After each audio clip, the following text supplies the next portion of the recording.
काँग्रेसचा DNA बलात्काराचा असल्यामुळं काँग्रेसवाल्यांना सगळीकडे असंच दिसतंय। काँग्रेसच्या नेतृत्वाने हेच उद्योग केलेले आहेत।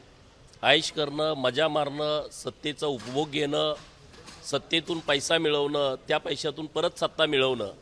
परंतु 2014ला नरेंद्र मोदी साहेब या देशामध्ये नेतृत्व म्हणून पुढे आले आणि काँग्रेसचं पूर्णपणे दुकान बंद झालेलं आहे आणि त्यामुळं काँग्रेसकडे आता फक्त आणि फक्त भाजपवरती खालच्या पातळीवरती जाऊन टीका करण्याशिवाय दुसरा कुठलाही त्यांच्याकडे पर्याय उरलेला नाही।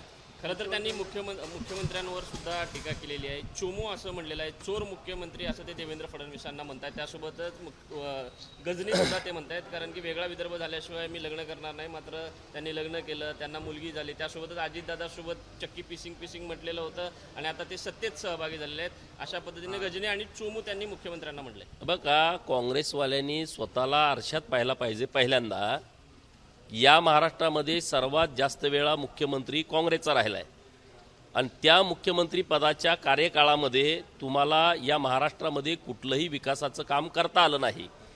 गेल्या 10 वर्षामध्ये देवाभाऊंच्या नेतृत्वामध्ये संपूर्ण महाराष्ट्र बदलतोय। महाराष्ट्रातील राजकारण पूर्णपणे बदलतंय।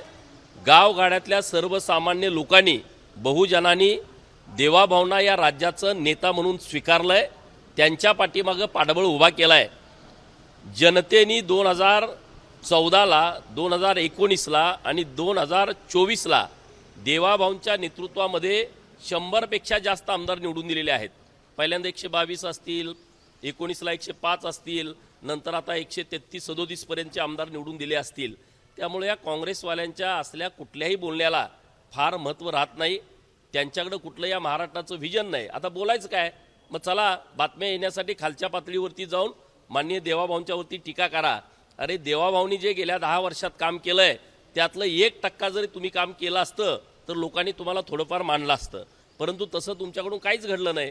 आता तुम्ही भाजपाला आणि देवाभाऊंना, नरेंद्र मोदी साहेबांच्यावरती खालच्या पातळीत जाऊन टीका करताय। लोक तुम्हाला 15 तारखेला मतदानातून उत्तर देतील। काल ठाकरे बंधूंची भव्य दिव्य सभा झाली, त्यामध्ये पुन्हा एकदा राज ठाकरेंनी लावरे तो व्हिडिओच्या माध्यमातून महाराष्ट्र कशा पद्धतीनं अंबानींच्या गोठ्याला बांधला चालला हे दाखवलं। कारण 2014च्या अगोदरची परिस्थिती आणि माननीय मुख्यमंत्री महोदयांनी यावरती काल सविस्तरपणे उत्तर दिलंय आणि त्यामुळं ज्यांनी कुणी हे व्हिडिओ दाखवले त्यांनी ते सविस्तर उत्तर माननीय मुख्यमंत्री महोदयांनी दिलेलं बघावं। असदुद्दीन ओवैसींच्या 2 सभा सोलापूरमध्ये झाल्या।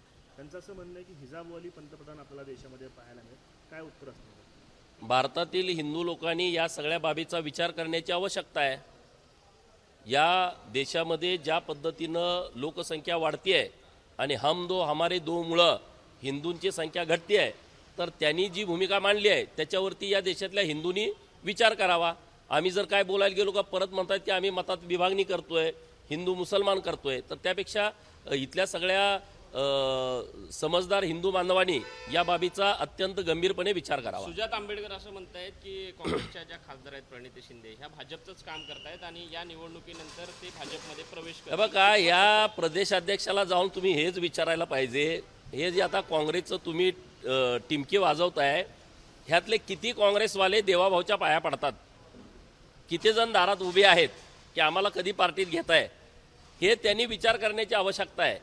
त्यांच्याकडं कुठलंच आता काँग्रेसच्या पार्टीचं धोरणच राहिलेलं नाही आणि त्यामुळे आता हे सगळे सैराभैरा सगळे झालेले आहेत।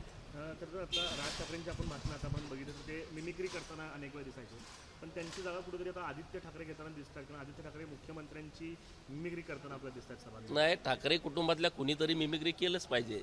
त्यांनी असं हे सोडताच कामा नये। त्यामुळे राजसाहेबांची जागा आदित्य ठाकरे घेत असतील, उद्या आदित्य ठाकरेंची जागा कुणीतरी त्यांच्या घरातला घेईल। आता ते त्यांनी पहिल्यापासूनच त्यांची भाषणाची पद्धत राहिली आहे तर त्यांनी ते करायलाच पाहिजे। रवींद्र चव्हाणांनी लातूरमध्ये असं म्हटलं की विलासरावांच्या आठवणी आता पुसल्या जातील। बघा, यावरती रवींद्र चव्हाण साहेबांनी परत भूमिका पण व्यक्त केली। दुसऱ्या दिवशी माननीय देवाभाऊंची लातूरमध्ये सभा झालेली आहे आणि विलासराव देशमुख साहेबांचं काम महाराष्ट्रामध्ये मोठ्या प्रमाणात त्यांच्या काळामध्ये झालेलं आहे आणि त्याच्या बाबतीमध्ये माननीय मुख्यमंत्री महोदय पण बोललेले आहेत, भाजपचे आमचे सगळे वरिष्ठ नेते बोललेले आहेत। त्यांचं जे योगदान आहे महाराष्ट्रामध्ये तर ती लोक विसरणार नाहीत। पिंपरी चिंचवडमध्ये कुठेतरी अजित पवार भाजपला टार्गेट करताना दिसतात, भाजपचा भ्रष्टाचार आहे त्या बाबतीत बोलताना दिसतात. आणि बघा रोहित का, हे जे सगळे मेट्रो शहर आहेत ते देवाभाऊंच्या नेतृत्वात बदललेले आहेत. मुंबई असेल, नवी मुंबई असेल, ठाणे असेल, पिंपरी चिंचवड असेल, नागपूर असेल किंवा पुणे असेल, या सगळ्या सिटीमध्ये जे काम होणं पूर्वी अपेक्षित होतं ते झालं नाही. गावच्या गावं आता शहराकडे वळायला लागलेले आहेत. शेती व्यवसाय अडचणीत आल्यामुळं उत्तम शेती असणारा पूर्वीचा व्यवसाय, उत्तम शेती, मध्यम व्यापार आणि कनिष्ठ नोकरी 30-40 वर्षापूर्वी म्हटलं जायचं. आता शेतीमध्ये आश्वासक असं उत्पन्न मिळत नसल्यामुळं लोक सगळी शहराकडे गेली. आत्तापर्यंत शहराचं जे शहराची वाढती लोकसंख्या बघून नुसती टीका व्हायची. आता शहरं वाढायला लागली, लोक सगळी शहराकडे जायला लागली, परंतु त्याच्यासाठी कोणी प्लॅनच करत नव्हतं. नरेंद्र मोदी साहेब जेव्हा केंद्रात आले तेव्हा त्यांनी या शहरीकरणाच्यासाठी एक विकासाचं धोरण राबवलं आणि त्यामधून महाराष्ट्राला नरेंद्र मोदी साहेबांनी देवाभाऊंच्या नेतृत्वात 50,000 कोटी रुपयाचा निधी मिळाला. 50,000 कोटीमधले हजारो कोटी रुपये पिंपरी चिंचवडला गेलेले आहेत आणि त्यामुळं मोठ्या प्रमाणात पिंपरी चिंचवडचा विकास होतोय. तिथला रेड झोनचा विषय असेल तो आता अंतिम टप्प्यात आणलाय. तिथला जो शास्ती कर होता, जो एखादा अनधिकृत बांधकाम झालं तर त्याच्यावरती 100 पट कर आकारला जायचा, तो शास्ती कर देवाभाऊनी आणि महेशदादा लांडगेंनी रद्द करून घेतलाय.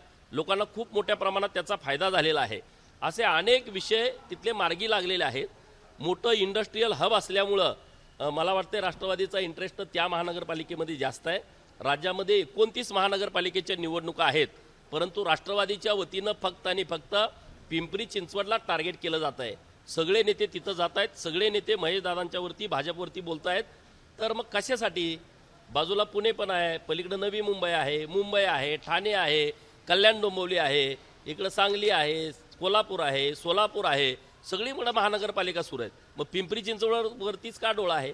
तिथल्या लोकांना माहिती आहे आणि मला वाटतंय तिथं सर्वात जास्त भाजपाचे उमेदवार निवडून येणार आहेत. एक हाती सत्ता भाजपची तिथं येणार आहे. रोहित पवार हे अजितदादांना रॉकी बाय म्हणतायत KGF चित्रपटातला. चला आता त्याच्यावरती जास्त बोलायला नको. तरी नाही ते आता तुम्हाला वाटतं का रॉकी बाय आहेत? नाही मला काहीच वाटत नाही. तुम्हाला माहितीच आहे मला काय वाटतं. हां, लाडक्या बहिणींसाठी आपण पैसे देण्याचा निर्णय घेतलेला होता, मात्र आता काँग्रेसनं त्याच्यावरती हरकत घेतलेली आहे. काँग्रेसचं म्हणणं आहे आचारसंहितेचा भंग आहे, की लाच दाखवणं.